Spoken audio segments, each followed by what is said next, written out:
Good morning and welcome to STD Engage 2023. Please make your way in and find your seat. The program will begin in 5 minutes.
Good morning and welcome to STD Engage 2023.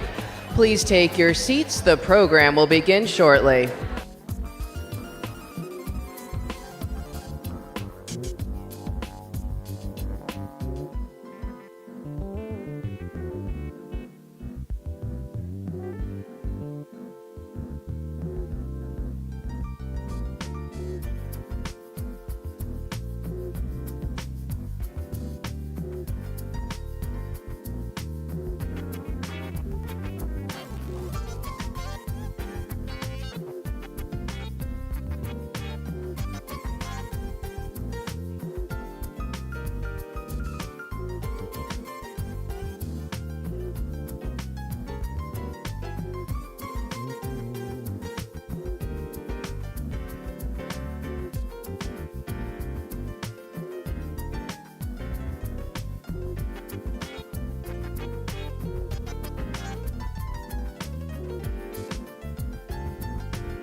Everyone, please take your seat. The program is about to begin.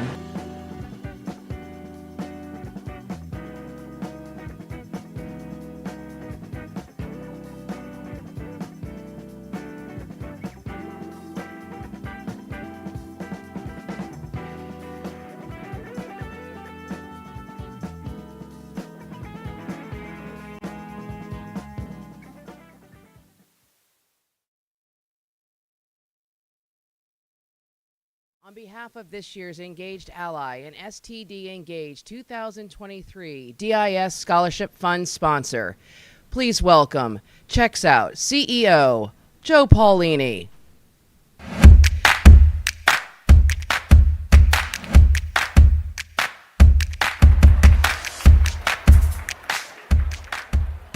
Wow, a lot of people here. Well, I'm so honored and pleased to be here and to continue our support for the NCSD and the community that they support. It's so wonderful to be here back in person again, right? And I know there's a lot of people who haven't been here before, and welcome, and this is a great event every single year. But it seems so long since we got together. I could swear that I was taller, thinner, better looking, and and I definitely had more hair then, yeah. So, but that's enough about me.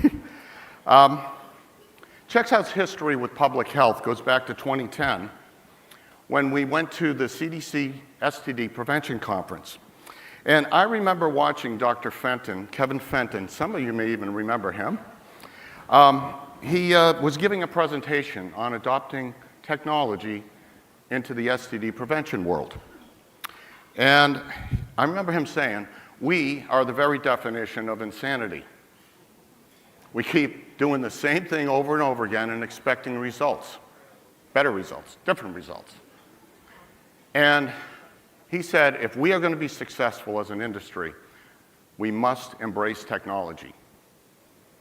Well, I'm new to this, and I'm looking around the room, and virtually every head in that huge auditorium is shaking yes. So, I tracked down, cornered actually, Dr. Fenton, and I wanted to explain our idea. Clinics need to be able to communicate with patients about their test results via text and email. We can drive positives back to the clinic. We can direct negatives to a patient portal where they can see the results and share them with a partner if they wanted to. It seemed obvious that it was more efficient, would save everybody time and trouble, and would definitely yield better outcomes. As I remember it, Dr. Fenton was looking at me, staring at me for a very long moment, and he was smirking. And I said, oh my God, this guy's going to laugh at me. I said something really stupid. I don't understand this industry at all. And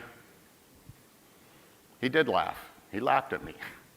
But he said, wow, how can I help? How do I get more businesses like yours involved? Does your software actually do this now? Well, I thought right then and there, this is going to be easy. Oh, to be younger and naive again. Oh, it was not. But we know our software is making a positive impact in the public health world. But what we are most proud of is that our tools that support DIS are making an impact, and we know you, we see you. We know you don't feel like everybody sees you each and every day, but we do, and we appreciate you. And every year, we send out on DIS Appreciation Day a coin that, it's an appreciation coin. But for this show and this conference, we have produced a special one just for the DIS and DIS supervisors who are here. So I'm going to encourage you to come by booth 100, we're out over here, and pick up your appreciation coin. It says, proud to be a DIS, you had to be there. And it's got STD Engage and checks out branded in New Orleans. Thank you, thank you. I gotta do this. Think of it as a token of our appreciation. Yeah, I know, bad dad joke. I was told don't do it. I couldn't resist. So for those of you who were lucky enough to get out of the hustle and bustle and the day-to-day action of your world,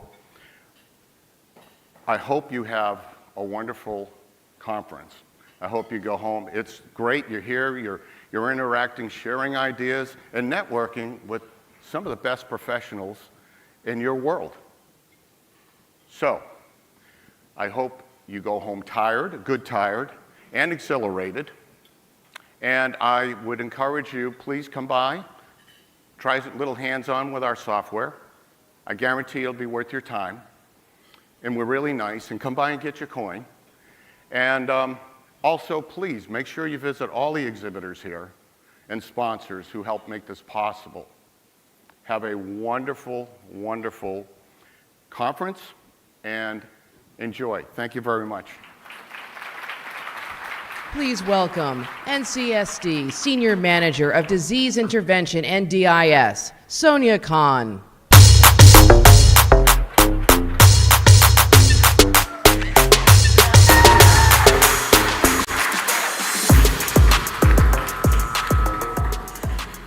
Good morning, y'all. It's so nice to see you all bright, and hope y'all had a nice breakfast. Before I say anything else, I will say I am very DIS, so we will be showing up here very authentically, very in DIS element, and so as we extend grace to one another every day, we would just like to continue that here.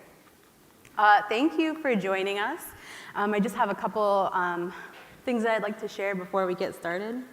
Oh, let's see. So if you all have not seen, we have, I'm so sorry, I'm so nervous, I'm so sorry.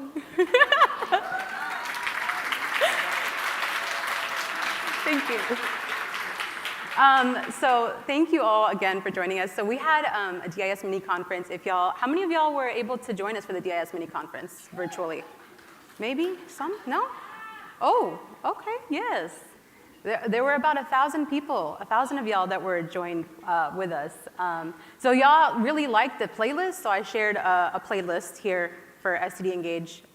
If y'all want to scan, it's on Spotify. We also are coming out with a new DIS newsletter called Hump Days, which obviously it's going to be on Wednesdays. Yes, it's okay to laugh. It's intended. And we're just going to be having those conversations that we have as DIS with each other in the hallways, in the state vehicle. Maybe if you have a state vehicle, maybe it's functioning. Hopefully it's functioning. I don't know. Is it fueled up? Unknown. So yeah, check it out, scan. These will also be at the end as well to sign up for that, to get that in your inbox.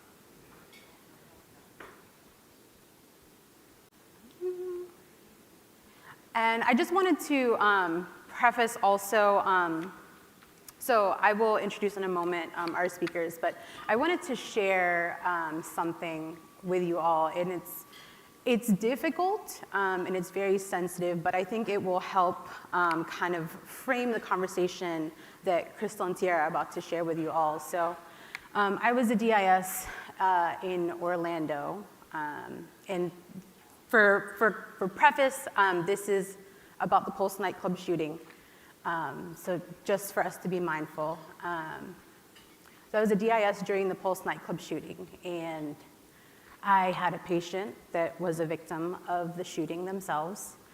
And I share this to say that, you know, in the morning we get up as DIS, as folks who work in STI programs, and we truly don't know what we're gonna walk into. We picked up our coffee on the way to work. We're maybe like 4 minutes late, bustling into the clinic with all of our bags, condoms spilling out. And we don't know what we're gonna walk into. And so one day I opened my task list and I went to make a field visit to someone, and I didn't realize that they were in the nightclub that night until I was on their patio talking to them.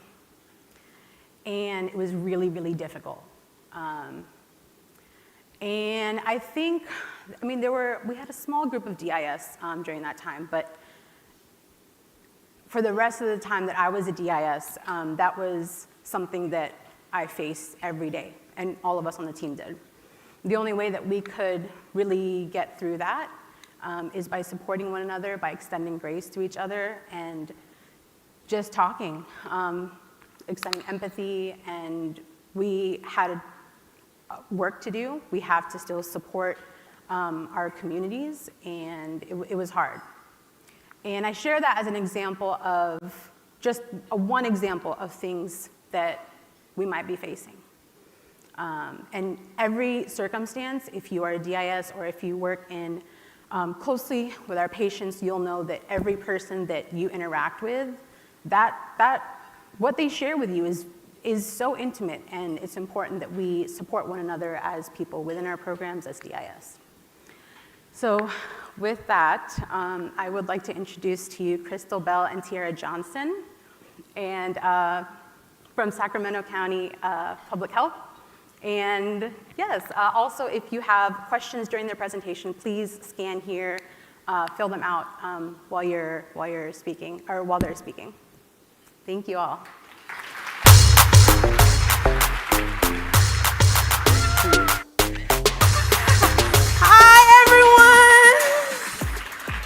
Good morning, everyone. Okay, a little bit more energy. Tiara, what? Yeah, you all were a lot more excited last night on Bourbon Street, so we need a little more. So yeah, she said, good morning. Good morning. All right, good morning. My name is Crystal Bell, and I'm Tiara Johnson. And welcome to our presentation about collective care, which is a practice that can be used to manage and reduce burnout.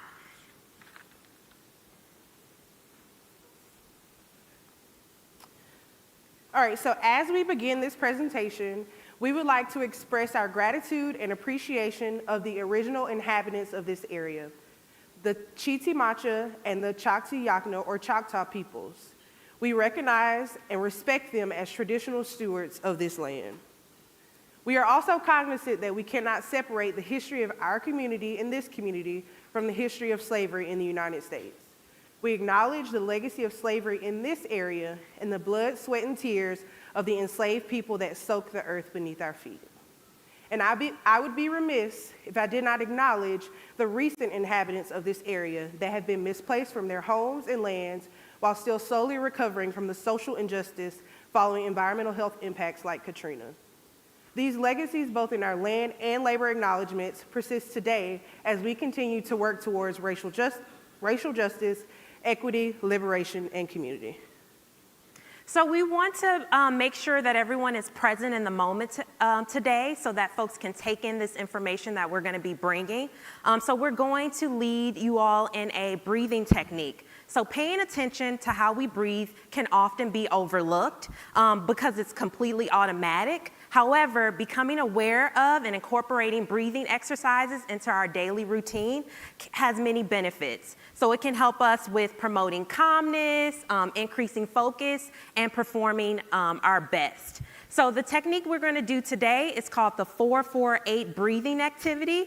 Please don't fall asleep during this activity. It has 3 different parts. So you're going to inhale for a count of 4. So we want you to take in all the positive energy in the room. Then you're going to hold that breath for a count of 4. So let that positivity circulate throughout your body. And then finally, you're going to exhale for a count of 8. So you're going to exhale all the negativity that you may be experiencing in the moment. So Tiara's going to help us with counting. And feel free to close your eyes, get comfortable. We want to make sure that folks can help be present in this moment with us. So I'll let you start, Tiara. All right, so we're going to inhale, 2, 3, 4, hold, 2, 3, 4, exhale, 2, 3, 4, 5, 6, 7, 8. So one more time. So inhale, 2, 3, 4, hold, 2, 3, 4, exhale, 2, 3, 4, 5, 6, 7, 8. So we'll give a minute for folks to do the activity on their own, and then we'll proceed.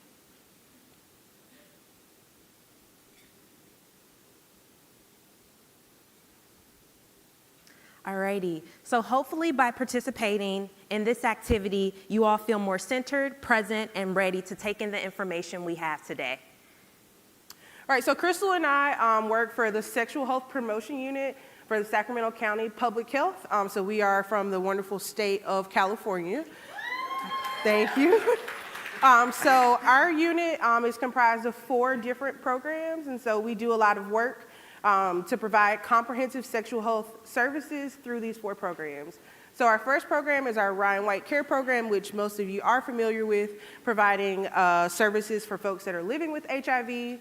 We have our own sexual health clinic, which provides free and low-cost STI treatment and testing and other services for our community. We also have our prevention program, which I oversee, which is a team of health educators that go out and do community-based testing, as well as trainings and any other educational opportunities. And then we also have our surveillance program. So that is our program in which our DIS, or what we call CDIs, and I don't have to tell you all what you all do. That's our full team of folks that do the great work that you do every day. Alrighty, so we wanted to build a little bit of community before we get into the meat of the presentation. As was introduced earlier, my name is Crystal Bell, and I'm a program planner within the Sexual Health Promotion Unit. And on the slide, I'm presenting some parts of my identity that are central to who I am. So I'm cisgendered, I'm femme-presenting, I understand the privilege that comes with that. I'm an auntie in real life and figuratively speaking. I am also a Pisces, if you're into, yes, all my Pisces out there. If you're into astrology, you know what that means. If not, we could talk later. I am also a descendant of slavery, so I'm constantly working through the trauma that exists because of that. I am a Midwesterner. I'm originally from St. Louis, Missouri, so home of, yes, I love St. Louis, home of Nelly, Emo's Pizza. And I am also a latchkey kid, so I grew up in a single parent household. These are parts of my identity that brought me to the stage today. I am going to be showing up as my authentic self, and I hope you all are too. All right, so on to me. So again, my name is Tiara Johnson. My pronouns are she, her to all, and cis to some. So these are the things that kind of make me who I am. Excuse me. So I am a true Southern girl. I was born and raised in the state of Georgia. I know that there are some Georgia folks out here. If you don't hear the accent, it'll pop out in just a minute. I am a lover of all things basketball. You can find me in someone's basketball gym a minimum of like 3 or 4 days a week. It is my second job, but I do love it. I can attest to that. I am a millennial. I'm a millennial. So if you pull out your phone and Google, I'm all things. I need mental health breaks. I need work-life balance. I've lived through it all, the recession, 9/11, all of those things. I am a proud Black woman, so when I show up in spaces, I show up as a Black woman. It speaks to my experiences. It speaks to how folks function with me, how I function with others, and I cannot separate the two. And I am also a first-generation student, so I am a proud, thank you. Yes. I'm a proud double eagle graduating from Georgia Southern University. And I will be starting my DRPH journey fairly soon. Woo!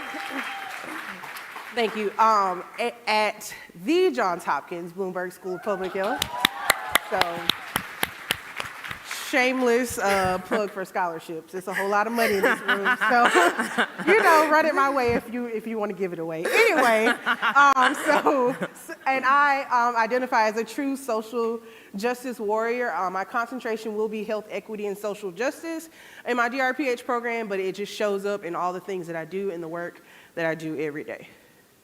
So we want to take some time to determine who's in the room with us. So which identities, affiliations, social roles, characteristics are most central to who you are? So we wanted to give folks a minute to think about what about you is important to you. And then we wanted you all to discuss that at your round tables or with a partner, just so we can spend some time building community, since the practice that we are going to be talking about is focused on building community.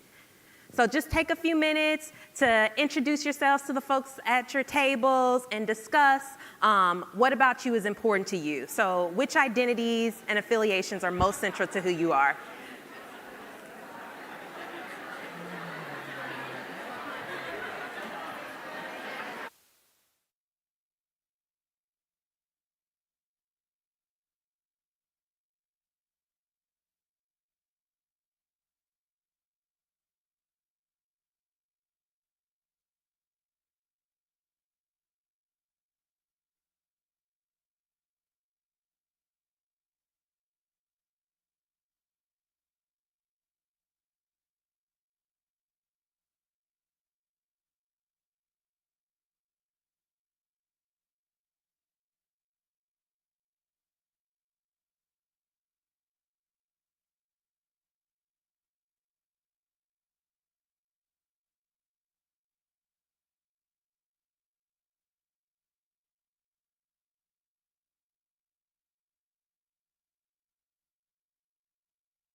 All righty, so we're gonna bring everyone's attention back up here.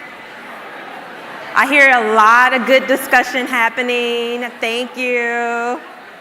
All righty, everyone. Are we ready? I don't think they can hear you, Crystal. We'll bring it back. Bring it back. Let's bring it back.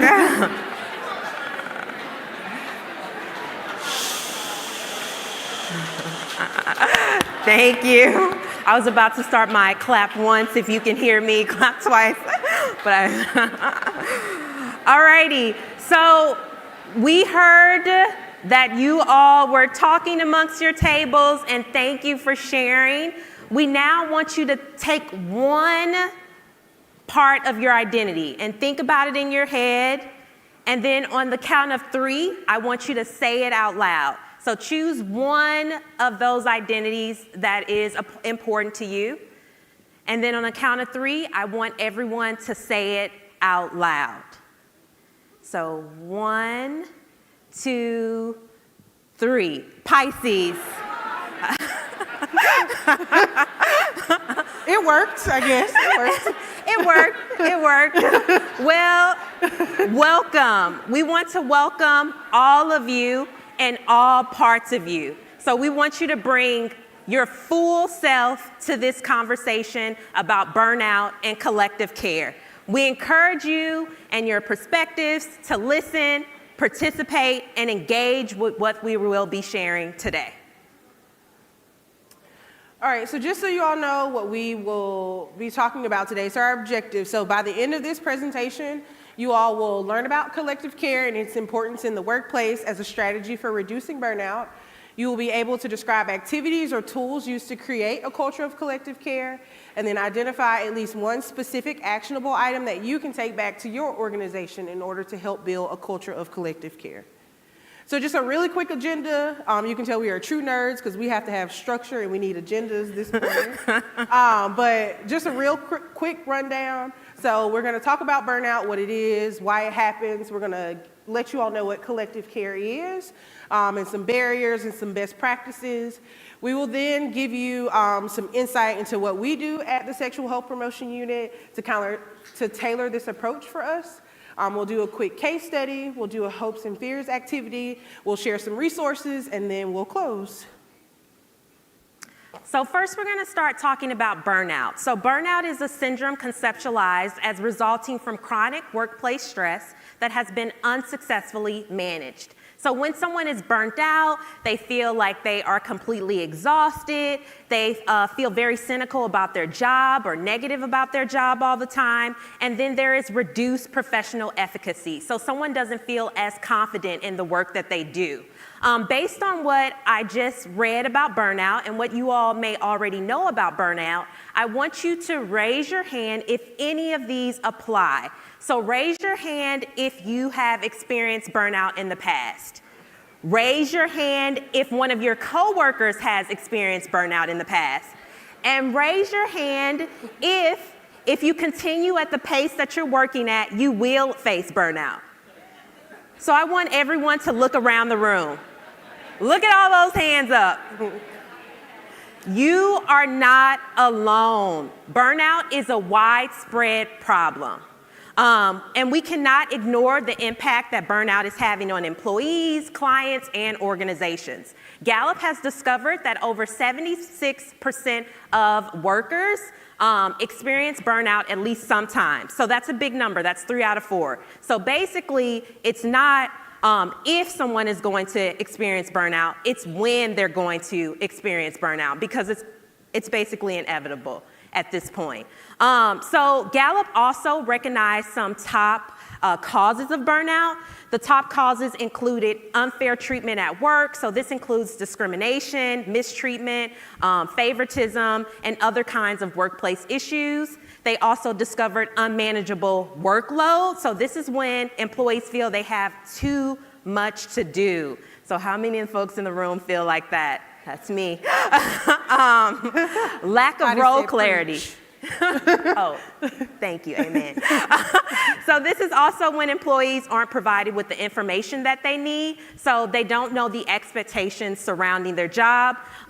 There is also lack of communication and support from managers. So this is when folks feel like their bosses or their supervisors or their team members don't have their back. And then there's unreasonable time pressure. So that is basically when folks have way too much to do and not enough time to do it. In order to fully address burnout, organizations need to adopt strategies that improve their organizational culture and climate to prevent these drivers of burnout from occurring. And today we're going to discuss collective care and how it can be used to prevent and manage burnout. All right, so we have said the phrase collective care probably 30 times at this point, and some of you are looking at us like, what in the world is collective care? Right. So we will give you a quick definition or interpretation. So a practice of building and strengthening the well-being of the entire community. It complements self-care and advocates for communitarian ideals in the workplace. So just a quick quote. So self-care focuses on the individual, while collective care encourages us to see well-being as a shared responsibility of the wider group. And so before we move into our activity, Crystal and I just want to say that we tailored this practice for our team by focusing on the needs of our team, but we are not experts. Please don't take everything that we say and know that it will automatically work at your organization. We are still trying. We still have employees that that feel burnout. They deal with burnout all the time. I think I quit every other day in my mind. Also, so just know that we are still struggling as well, but a culture of collective care can be in place at your organization for whatever it looks like. So I want to ask for a quick volunteer. It will be painless, I promise. If someone maybe like in this first little section, so you don't have to walk too far, has recently reached a goal, you've done something that you're very proud of for yourself, anyone within these first few tables want to come to the mic and let us know what you recently accomplished. And I know it's still early, but Yes. Okay. Okay, I have a volunteer. Yes. Okay. I graduated with my MPH last week. Wait, come back. All right, so can you tell me your name and your pronouns? My name is Sarah. My pronouns are she, her. Okay, Sarah. So congratulations. First, I want you to give yourself a hand on doing that. And then can I have Sarah's table celebrate with her and give her a hand? And now I need, you all did it, you kind of messed up the activity, but now I need the full room to celebrate with Sarah and give her a hand.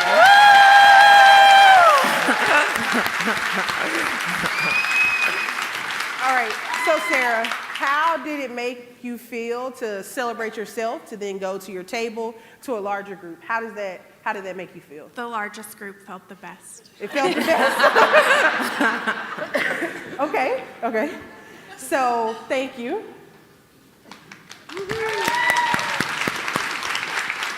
So what we just did in about 15 seconds was really just show you what collective care can look like. It can be very, very simple. It can work. Just celebrating one person, whatever their accomplishment was. That is a very big accomplishment, but people can have small accomplishments.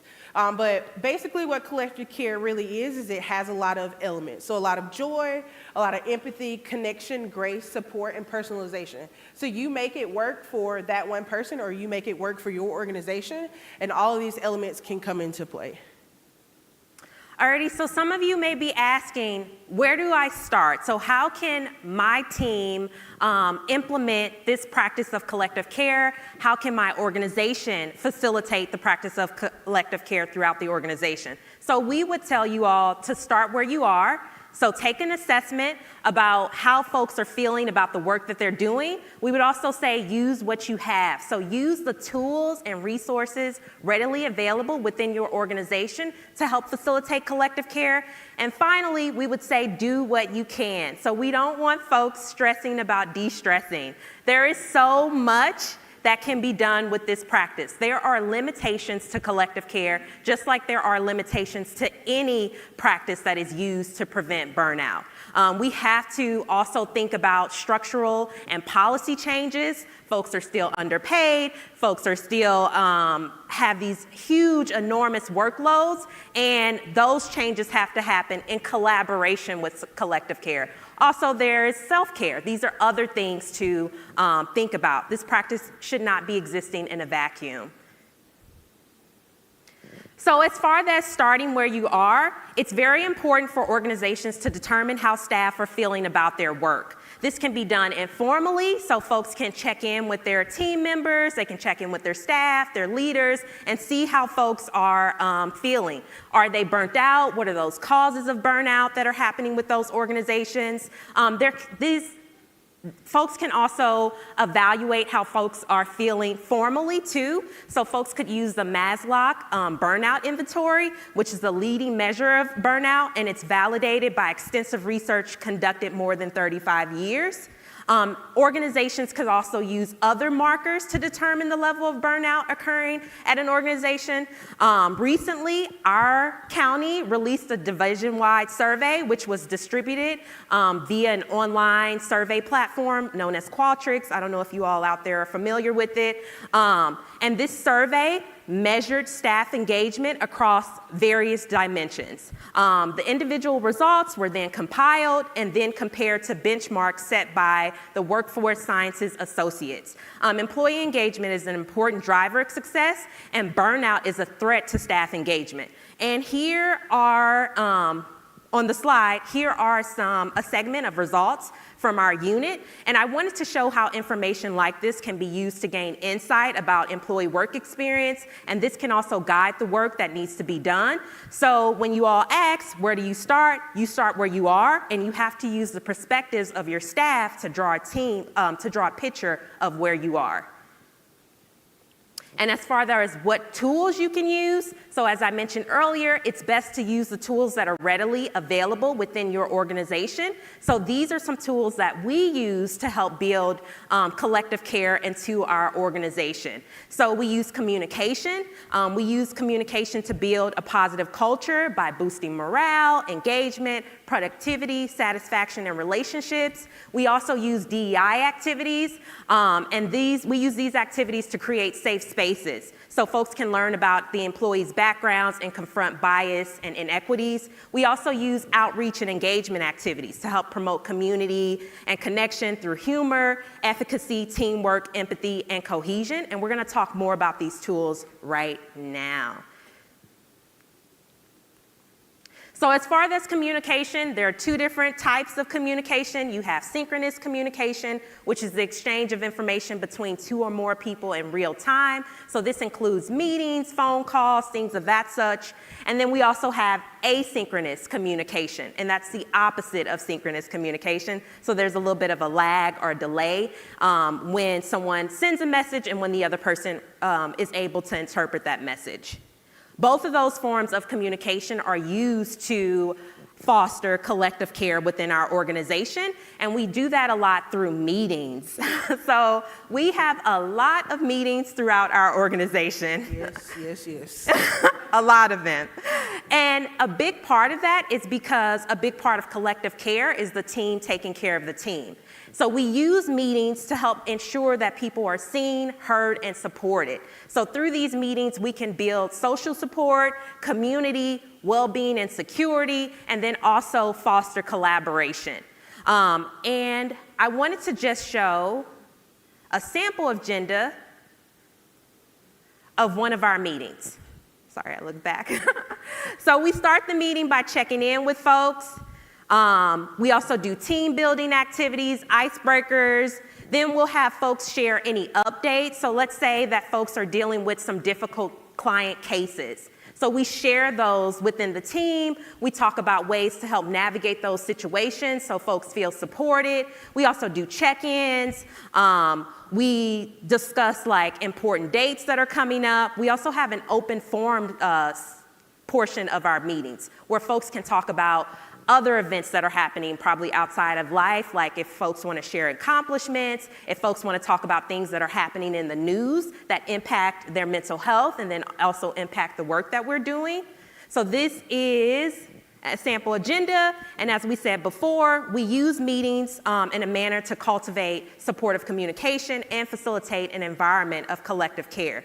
We want folks to know that your coworkers care about you and we're here. So now we're going to talk more about the DEI tools that we use. So before we start this video, I do want to just set the stage so we can kind of get ourselves in the same mind frame.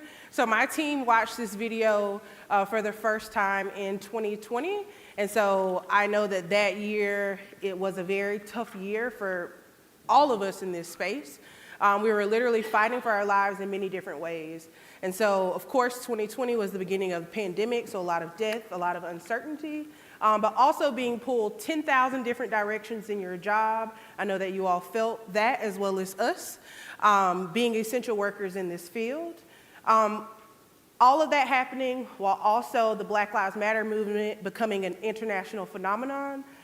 So as just a reminder, so March 13th, Breonna Taylor was murdered in her home, as well as May 25th, George Floyd was murdered. And so that sparked a series of rallies and protests and all of those things. So just keep that in mind. Keep that mindset that my team watched this video while all of those things were happening. And so I will also say, just somewhat of a take care of yourself warning. This video may hit different for some people in this room. And so if it does, if it brings about any emotions, you are free to take a break. It is about 5 minutes. So please take care of yourself and do what you need to do. If you need support, we are here to support. There are folks in the back that are here to support. So just so you know, these emotions may come about and hit a little bit different for some folks. So we'll watch the video and then we'll be back.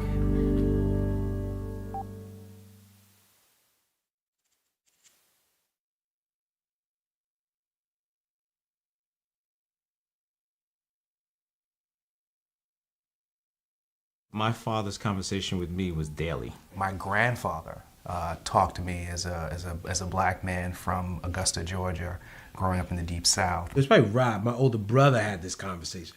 But then it's more of like, you know, wear a condom, do this. You know, it's like little man lessons. When a cop pulls you over. When you get pulled over, not if you get pulled over. At some point, you will get pulled over, and here is how you act. As a young black man growing up in New York, I've had, a few run-ins with the police and being completely innocent. The people pull us out of the car, throw us on the floor. It's in February, so it's like snow and slush and stuff on the ground.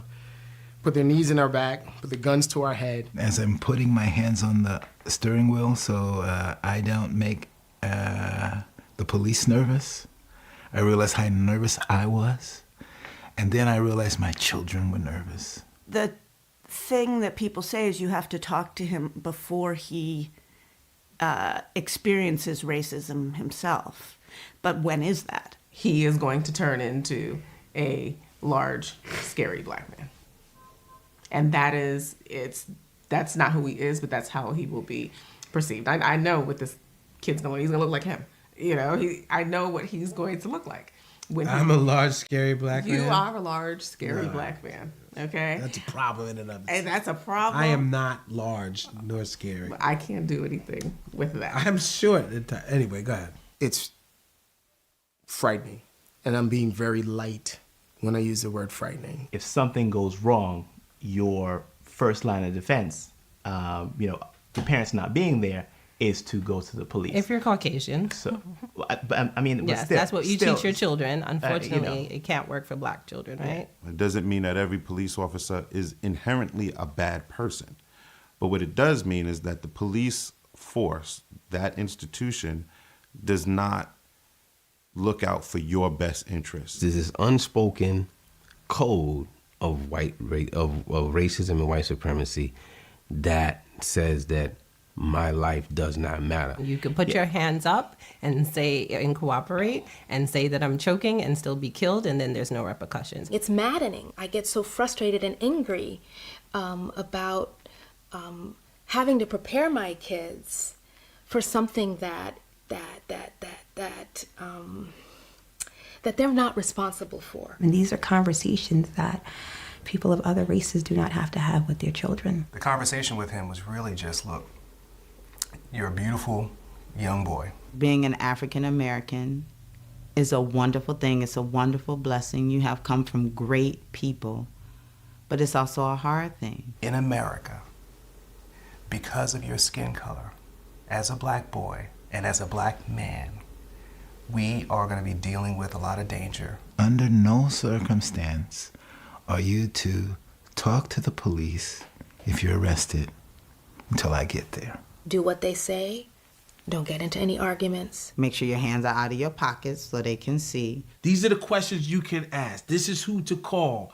This is what happens if this bad thing. It's not like, please, master, don't whip me. No, it's like, excuse me, sir, what is your badge number? I'm going to film this. If you want police brutality to stop, if you want police to treat you like a human being, then you have to see yourself as a human being. You have every right in this world that anyone else does. What I love about you as my son is I remember when we thought about having you and, knowing that we wanted you and watching you grow. You are the Muhammad Ali, you are the Malcolm X, you are the Martin Luther King. You are an amazing young man, and the future is yours. And I will do my best to make sure you're safe. That's it. I love you.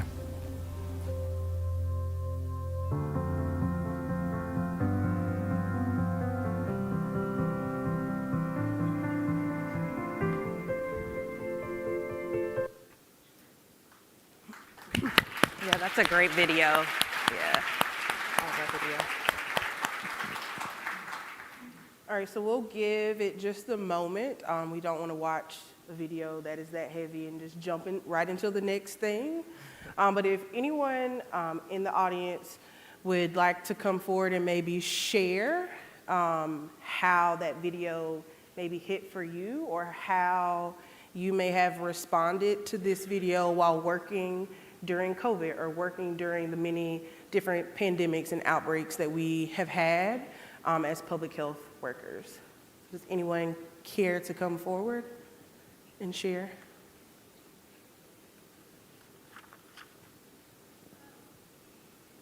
Okay, someone coming up.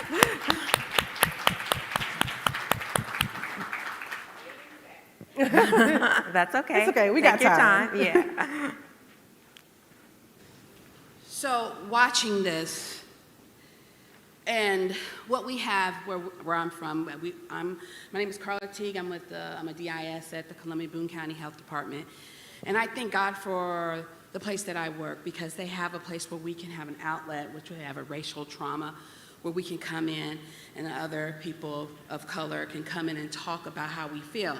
When I watch this, and these are the things that I say, I'm angry. I'm angry that I have to do this as a black woman. I had to raise my sons and my daughter that way. And listening to them, it made me angry, because we still have to continue on doing the exact same thing. We cannot, it just seems like once we get a step forward, it just seems like we get taken back. So when I watch this, I get angry. And I'm trying to, so when that was going on, I had to breathe, and a colleague was sitting there, and she was like, oh my God, I can't believe how this is. And I said, no, this is how I had to raise my children. Put your hands in your pockets. Don't wear a hoodie. Don't, when they talk to you, keep your hands on the wheel. Don't get smart. Don't say anything, because I want to keep my children alive. I want them to arrive alive.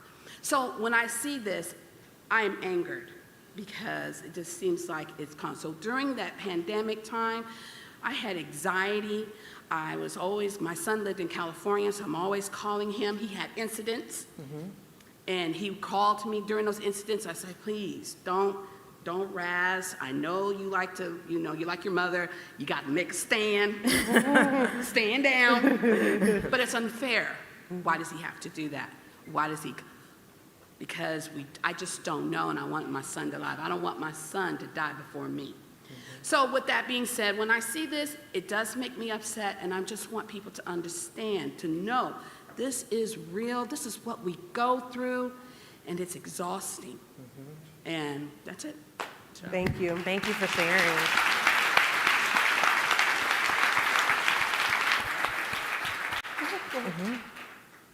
First, I do want to say thank you for sharing, though.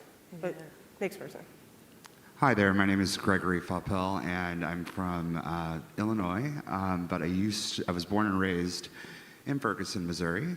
I'm familiar with St. Ferguson. Louis, represent. Yeah. So you ever have that moment, for me as a white individual, where the unconscious moves into the conscious?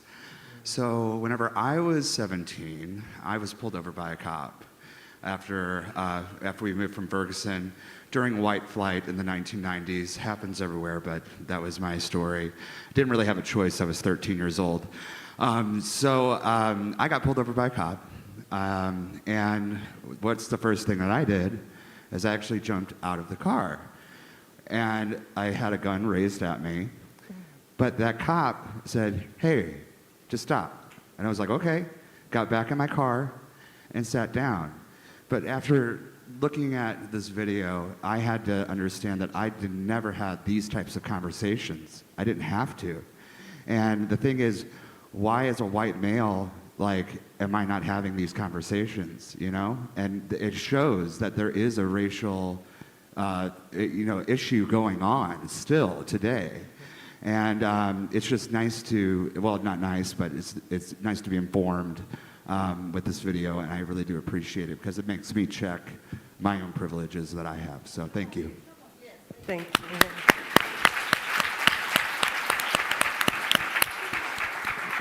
Thank you for sharing. Hello, my name is James. I watched the video. It was very touching. I've been stopped so many times, and my job is to train and talk to my nephews and black men about situations like this. And the thing that really hurts me is that sometimes you can do the right thing, You can do what they say, and you still don't live. And I saw that in the video also. And it's really bad, especially in the South. And then when you get history that's repeating itself over and over again, and then this new movie's out called Till, and it's in your face again, it never stops. It repeats itself over and over and over again, and it needs to stop. But most of all, us black men, we need to educate each other and our young ones on what to do, because they may have a chance if they know what to do, at least where to put their hands, what not to say, because this new generation, they got a lot of mouth, and we need to help them be well-mannered on what to say and how to say to stay alive, because it's about not how much you know and what you do, it's about survival. Thank you. Thank you. Thank you. So thank you for everyone who shared. And so I just want you all to think about the experiences that they have shared and think about showing up to work every single day with cases back to back to back, more work back to back to back, meetings back to back to back. And you are expected to show up and check your stuff at the door and come in and do your work and pick it up on your way out. We don't function like that. And so especially what we've been doing at Sacramento County is really just letting folks show up as themselves. You can come in here tore up all to pieces, and we are going to work through that. And we're also going to support you in what you need, as well as support you in the work that you have to do every single day. And so I want to introduce you all to a concept called the heart gap versus the mind gap. And so we were also introduced to this fairly short, well, around the same time that we watched that initial video. And so we were introduced to it through a TED Women's Talk, 2 high school students, I believe in Princeton, New Jersey. They go around and they talk about the stories of folks all across the United States. And so the heart gap is basically an inability to understand each of our experiences, to fiercely and unapologetically be compassionate beyond lip service. And then the mind gap is an inability to understand the larger systemic ways in which racism operates.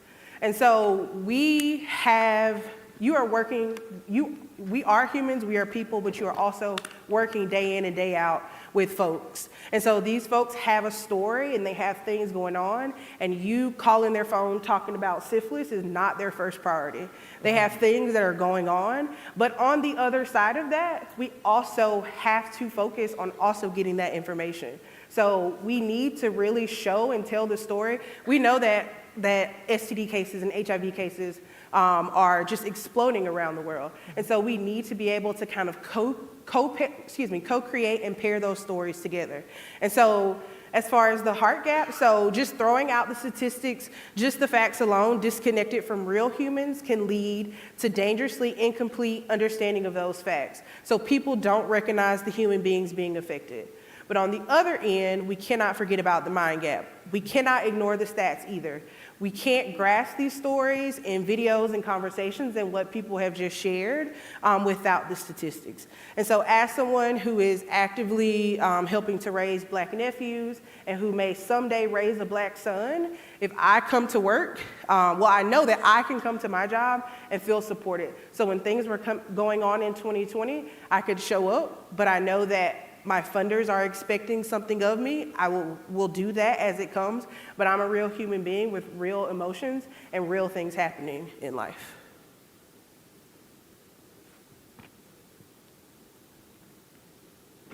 There we go.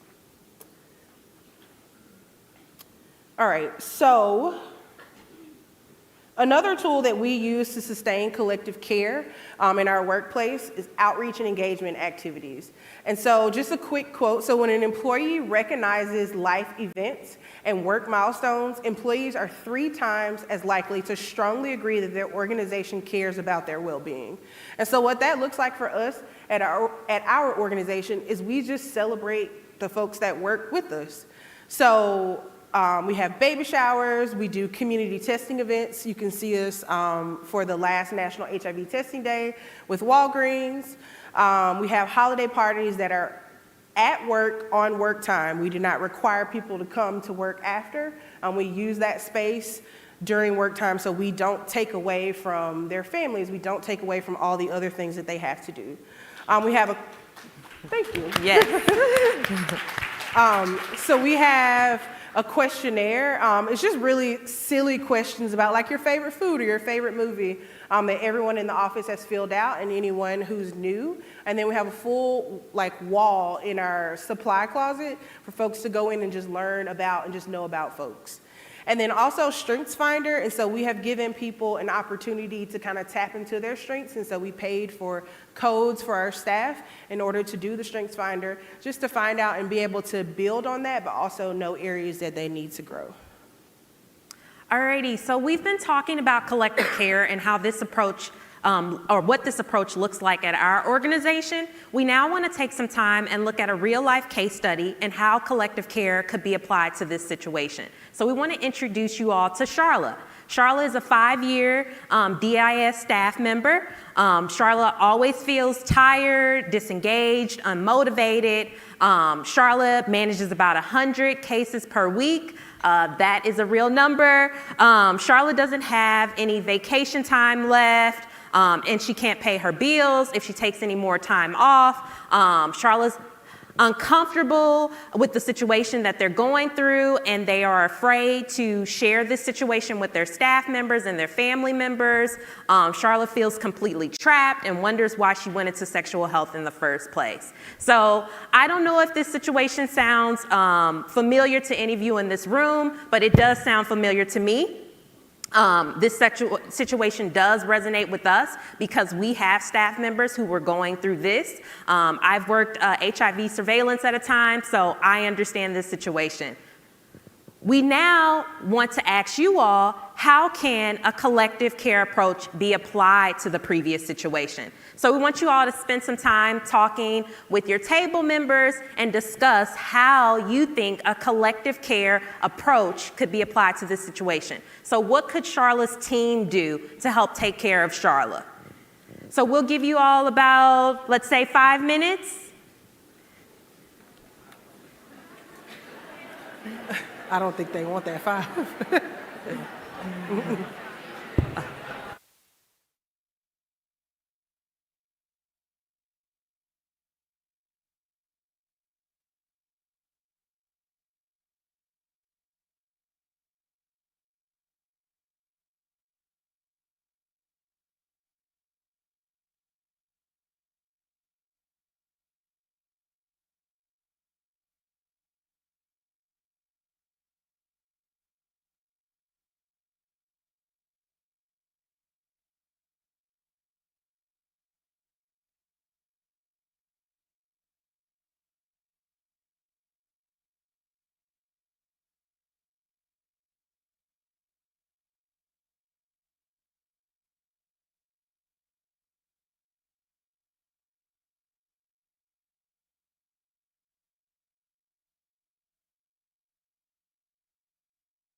Yep.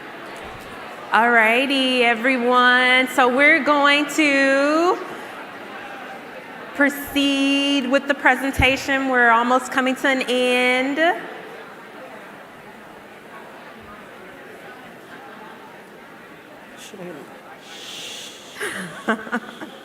I'm always hesitant to do that. It feels like I'm in a classroom.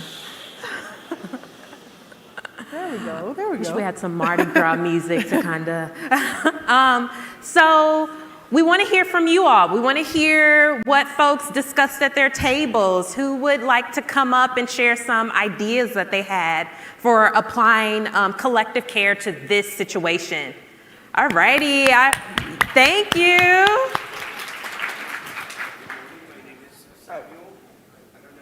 Is it on?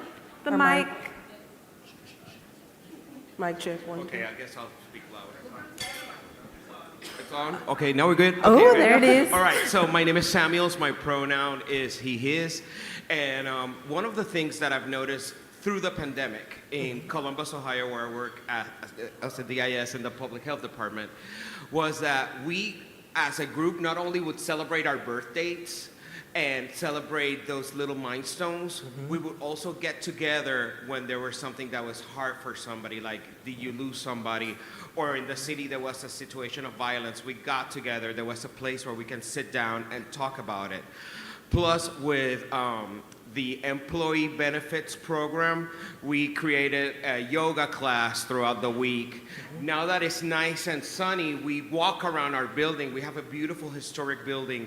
So if I'm feeling overwhelmed, I grab a colleague and we do one full circle. And by the time I go back to the door, I kind of breathe and I can go back and do the work that I'm supposed to be doing. Oh, thank you. Those are amazing suggestions. And I love the fact that you talked about using each other as support. That's a part of collective care. And then also using the resources that you all have already and using them to promote and foster community. Anyone else wants to share something that they talked about at their table? Yes, thank you.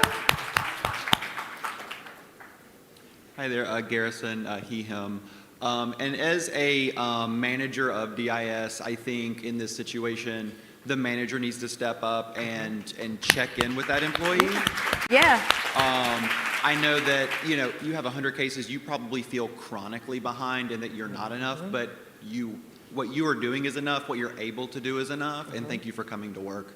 Yeah. And I think that's very important just from a management standpoint, because a lot of times in my previous work experience, they've been like, oh, just handle the work. They don't check in. They don't kind of check in with how you are mentally. And that's one thing I try and center in my work, just making sure that they're okay. Yes, thank you, Stephen. Yes, that's super important. When we're talking about supporting each other, we're not only talking about team members supporting each other, but leaders within the organization and managers and supervisors should also be supporting their staff too. Thank you. My name is Warnetta Bailey. I am with the Houston Health Department. My pronouns are she, her, and hers. Okay. So our little case study at our table, we kind of like piggybacked on what the last gentleman just said. Basically like maybe bi-weekly check-ins from the manager where the person could come in and just have a vent session, whether it's about home, you know, work, caseload, because a lot of times people just want to vent, and once they get things off their chest, it's like, okay, back to work, you know. And just from her, just from the information that we had saw that she's been there for 5 years, maybe the manager can encourage her to take vacation. Maybe if she doesn't have any vacation, maybe some of her peers can get together, donate her some hours where she can just like go out, just kind of have a support system. I do know in Houston, they have like a peer-to-peer support team where two different people from different walks of the Houston Health Department can get together, call each other, check in, things like that.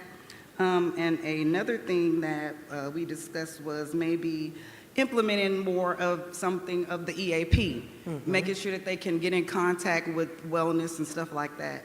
Again, just to piggyback, she had nobody at home she could talk to. She couldn't talk to anybody that she felt like at work, so maybe some kind of counseling or peer-to-peer, or maybe a supervisor or manager could step in. Thank you. Yes. Yes. I loved all those suggestions. And we definitely want to encourage folks to support each other, be that listening ear for your team members, because we're all recognizing and acknowledging that there are more and more STI cases. The STI rates are increasing, so the workloads are increasing. So we definitely want to make sure that this is a community approach when we look at preventing and managing burnout. So we've been talking a lot about collective care, and we want to end by reflecting on your fears, concerns, and greatest hopes around collective care. So we want to just hear people's thoughts about this approach, this practice. How are they feeling? Are you all feeling like you can take this practice back to your organization? What are your hopes? What are your fears? So if anyone want to come to the mic and just share some things. If not, that's okay too, because we know it takes time to process and things of that sort. Oh, thank you. Yes. Hi.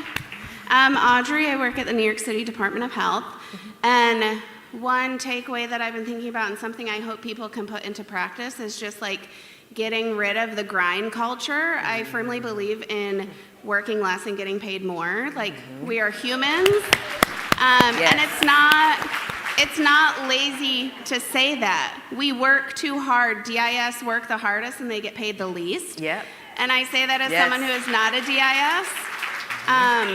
And something that my supervisor has done that has been really incredible is implement no meeting Friday afternoons where you block, and I know this isn't possible for everybody. We're trying to get that going too. Yeah. But trying to put a hold on people's calendar where they just have time to do admin, I would love to see it be a whole day. But maybe implementing a DIS admin day that's staggered throughout the team so that people have a day to just not work on their cases, take time to breathe, take a lunch break nap, do whatever they need to do, and just be treated like humans. Yes, thank you, Audrey. Yes, we are humans. We need that time to process and break. Yep. Anyone else?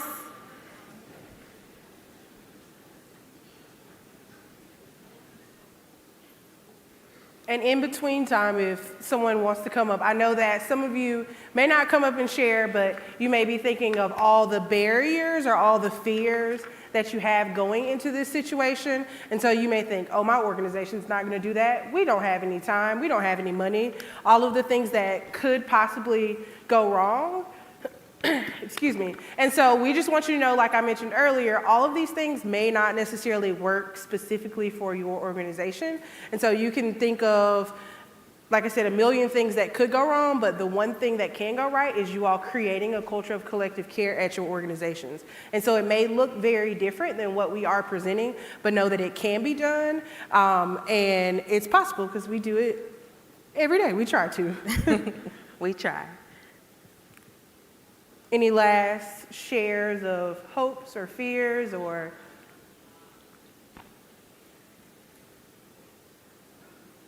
I see someone coming this way. Okay.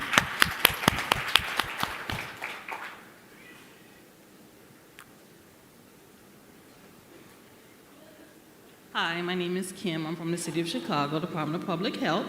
In regards to hopes and fears, I just want to put out there that we all bleed the same. No matter your race, color, pronoun, whatever, we are all the same. And when we all put that into the aspect and understand that we have the same emotions, feelings, hopes, dreams, everybody have those things. So just remember, we bleed the same. Yeah. And it affects us all in some way, form, shape, or fashion. So just put that in your head. She bleeds the same way I do. She bleeds the same way I do. He bleeds the same way I do.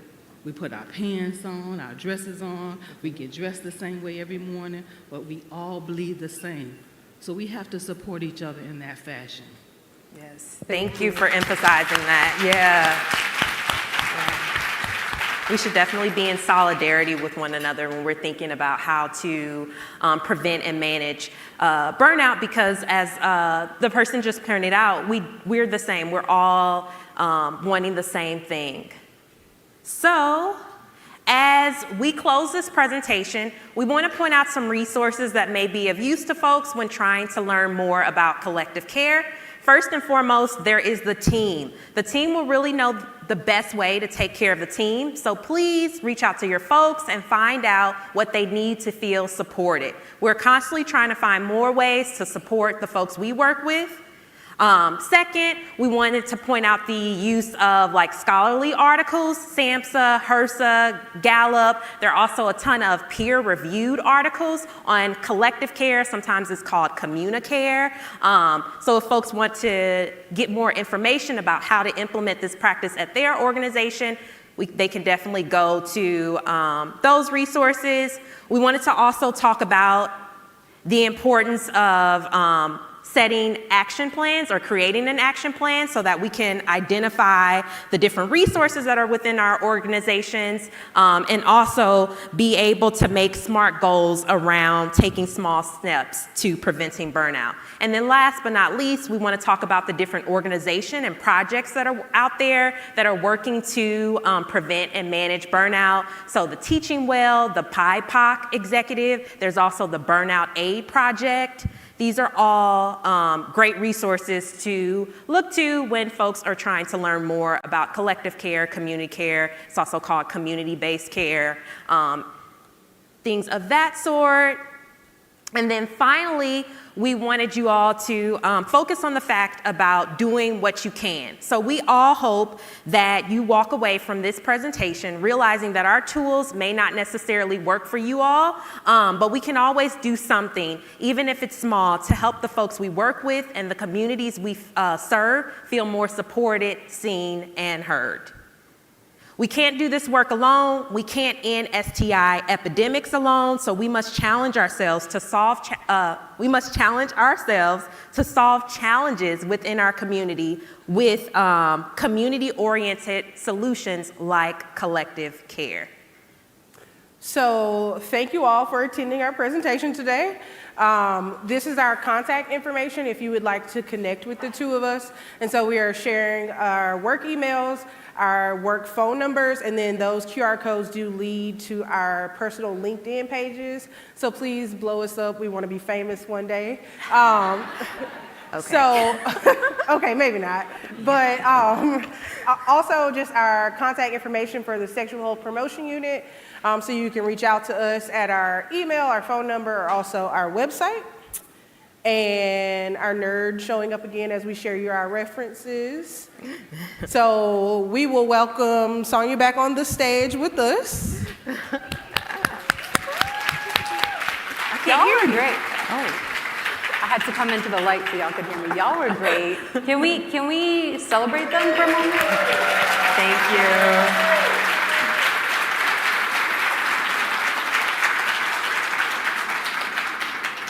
So if y'all had the QR code, were y'all able to enter in your questions okay? Do you need it again? Yes? Okay. Perhaps we need it again.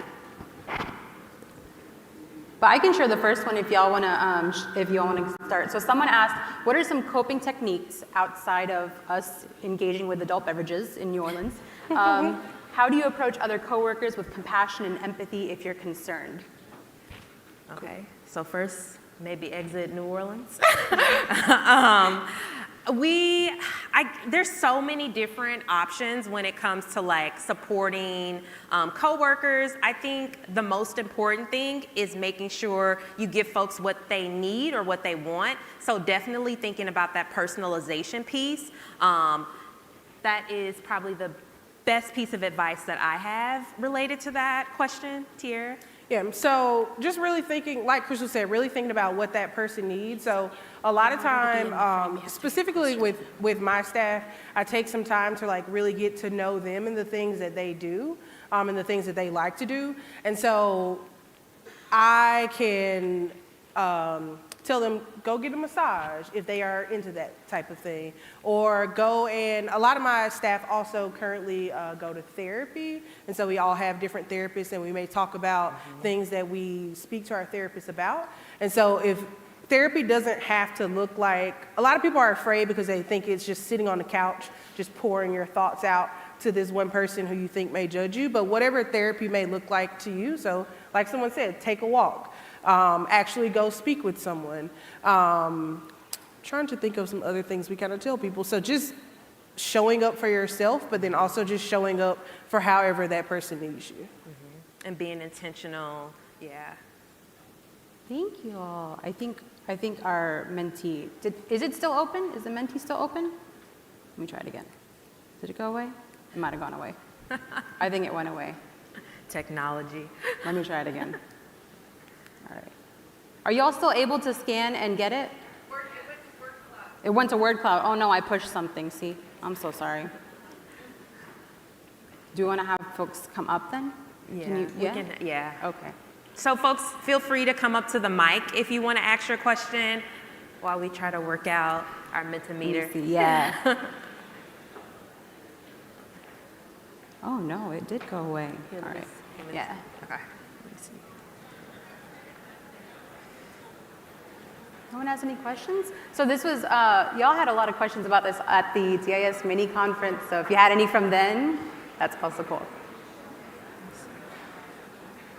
Oh no, it wasn't. And so if we can't get it to work, feel free to just email us at our Sac County emails, and we can also answer your questions that way if you don't want to come to the mic.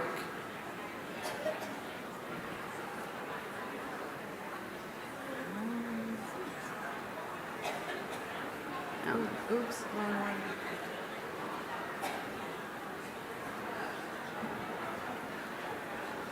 Okay, there they are. What was the name of that video that we shared? Okay, great. Yeah. All right, we were able. Oh, can you hear me? Oh, they're coming up. Wow, thank you all. Someone asked, how do you balance honoring boundaries with collective care?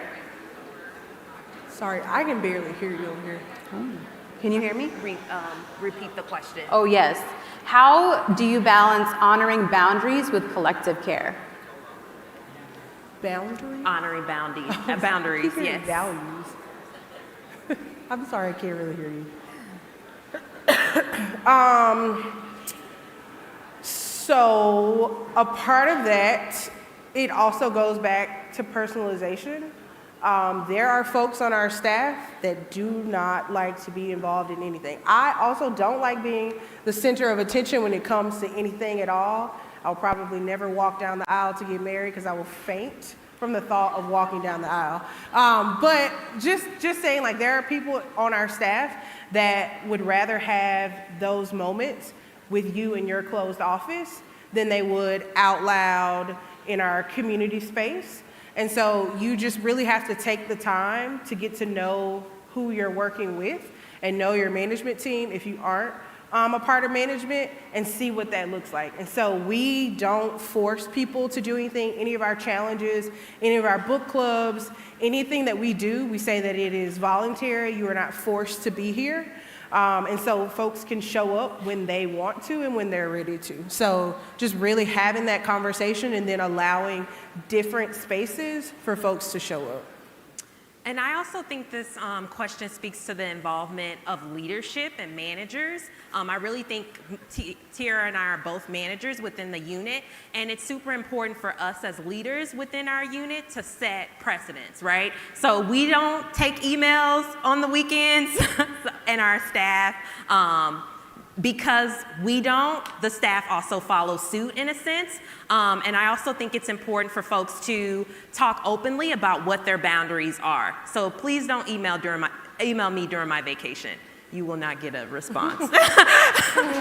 And that's my boundary, and everyone knows that. And I think one thing also, like, it's okay to ask, what do you need? So amongst ourselves, we've all been here. Our NCSD team has been here working to support this conference. And what we've all been doing is just checking in with each other, like, hey, you good? Did you eat? And just that little something can allow someone the space to say, actually, I really need a minute to sit down. I haven't eaten. And it allows people to either put a boundary in place or say, yes, I could use some support right now. Thank you for whoever asked that. One more, because we're almost out of time. Yeah.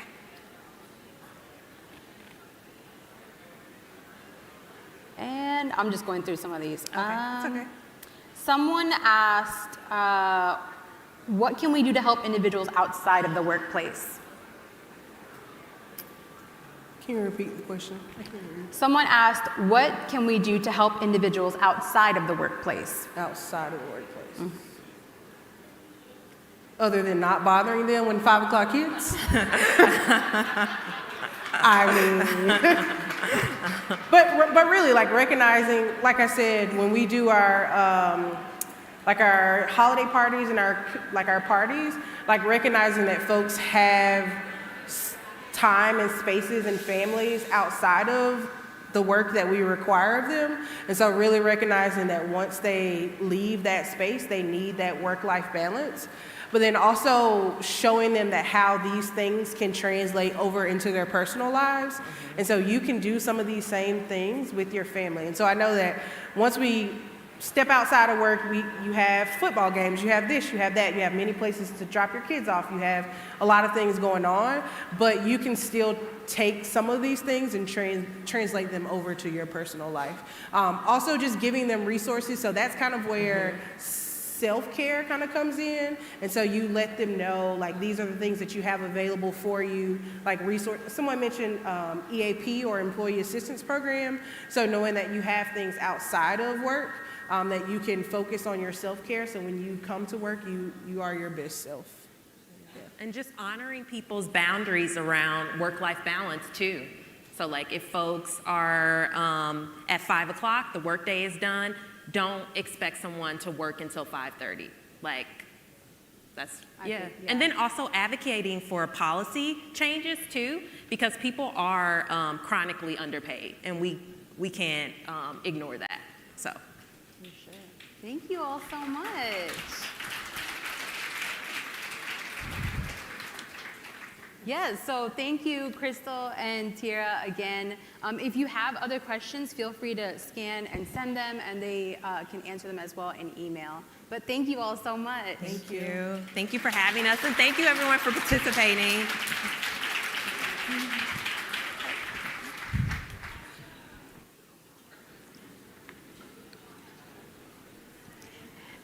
I just want to say again, thank you all to everyone for joining us here. I hope you were able to learn something, and we really hope that you're able to take some of these back to your program, your team, and even if it's one thing that you can take back to implement, I think that could be really impactful. If you wanted those QR codes again, here they are. We hope you enjoy the rest of your time here and have a lot of networking opportunities and engage with one another. Thank you all.